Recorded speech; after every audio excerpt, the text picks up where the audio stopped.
Let's be clear, Toyota knows how to build a winner. The RAV4 didn't become America's best-selling SUV by accident. It's long been dependable, efficient, and a safe choice in the crossover market. But the all-new 2026 model brings changes that not everyone is thrilled about.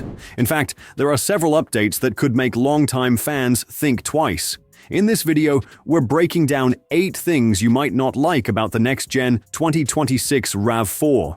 Reason number 8, no more gas-only option.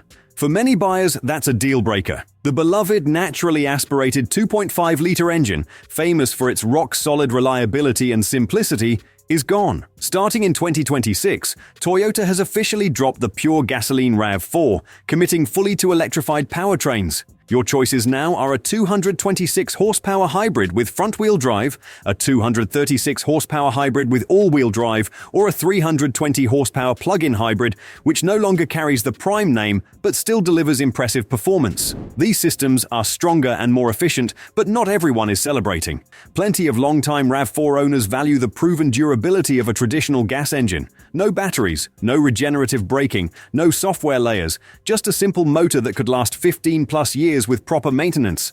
Hybrids add more weight, more complexity, and less DIY friendliness.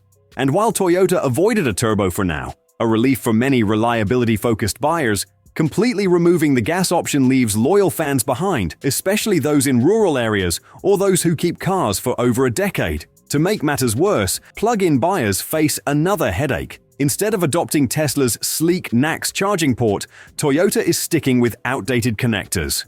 The XSE and Woodland trims use CCS, while the SE and GR Sport PHEVs rely on the old J1772. That means no direct access to Tesla's vast supercharger network without clunky adapters, no true plug-and-go convenience, and uncertain charging reliability on long trips. In short, no gas engine, no NACS, and for many shoppers, no thanks. Reason number 7, the death of physical buttons. This one stirs up debate. Toyota has followed the industry trend of replacing traditional HVAC and media controls with touchscreen menus, and not everyone's on board. Supporters argue it looks sleek, futuristic, and matches today's design language, but critics see it as a real safety concern. Here's why. When you're cruising at 75 miles per hour and need to adjust the fan speed or switch on the heated seats, you should be able to do it by feel, without taking your eyes off the road. Big, chunky knobs make that easy. You can find them with gloves on, reach them from the passenger seat, and operate them without thinking. With touchscreens, you're forced to dive into menus or tap small icons, an awkward, distracting process, especially in winter traffic with gloves on.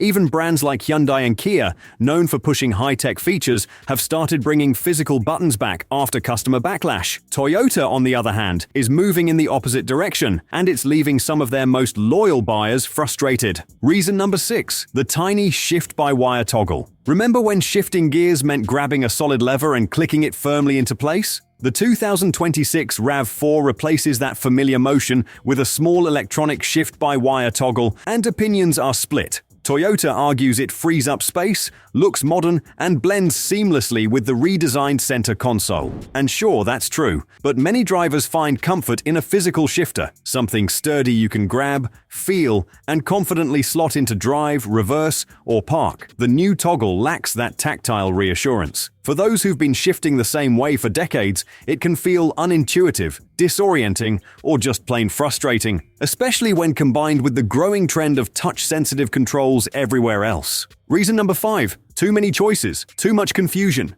Core, sport, rugged, hybrid, plug-in hybrid, front-wheel drive, all-wheel drive. The 2026 RAV4's lineup reads more like a Cheesecake Factory menu. Options are great, but when there are too many, buyers get stuck in analysis paralysis. Most people just want a clear trim with good value, but Toyota's endless mix of packages and powertrains makes that harder than ever. It's no longer easy to tell which RAV4 gets which engine, wheels, or features. Want the off-road package? You might lose certain comfort upgrades. Want heated seats? Better not choose the wrong trim combination. For anyone outside Toyota's hardcore fan base, it feels like you need a spreadsheet just to order a car, and that's not a great buying experience.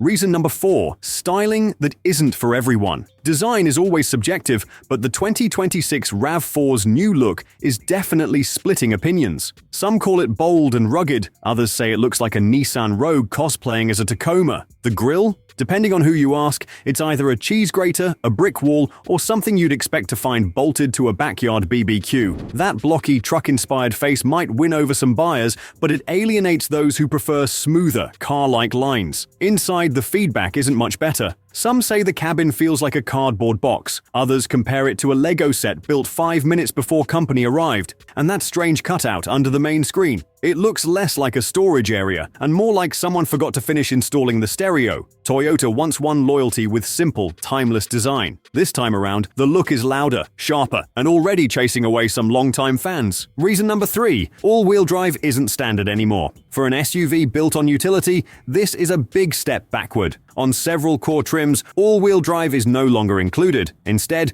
you're stuck with front-wheel drive unless you move up the trim ladder or pay extra for a package. Toyota's electrified all-wheel drive system may be efficient, but that doesn't change the fact that buyers in snowy states or rural areas want confidence right out of the box, not an upsell. Most people choose a RAV4 for its all-weather versatility, and yet the marketing still shows it charging through mud and climbing trails, even though the base models won't actually do that. Reason number 2. Interior tech and layout frustrations.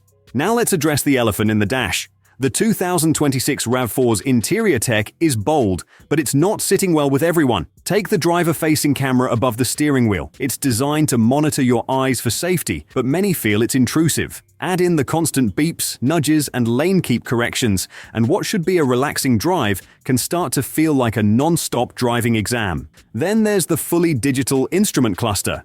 Sleek on paper, but without the traditional shaded visor, it struggles in direct sunlight. Glare makes something as basic as reading your speed more difficult than it should be. And of course, that controversial cutout beneath the main screen. Some see it as storage, others call it a design flourish. But plenty of drivers think it just looks unfinished, like a missing radio slot. Reason number 1, price creep hits hard. Not long ago, you could drive off in a brand new model for under $30,000. Those days are gone. Even before the redesign, well-equipped hybrids were already edging into the low 40s.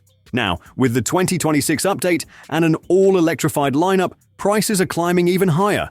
The RAV4 Prime already reaches close to $50,000 in top trims, and that's before dealer markups or accessories. At that point, you're well into Lexus territory. Add in rising tariffs, and costs are only heading further north. For a model once considered a go-to value pick, the RAV4 is slowly becoming a financial stretch, leaving space for rivals like the Honda CR-V, Hyundai Tucson, and Subaru Forester to lure buyers with sharper pricing or better features. So, what does it all add up to? Is the 2026 RAV4 a failure? Not exactly. It's still safe, efficient, and backed by Toyota's hard-earned reputation, but it's also more complex, more expensive, and more divisive than ever before. For buyers in 2026, there are more choices than ever in the compact SUV market. The RAV4 will still sell in huge numbers, but it's no longer the automatic go-to it once was. So, what do you think? Are these changes deal breakers, or would you still consider the new RAV4? Let us know in the comments, and if this breakdown was helpful, hit the like button and subscribe for more.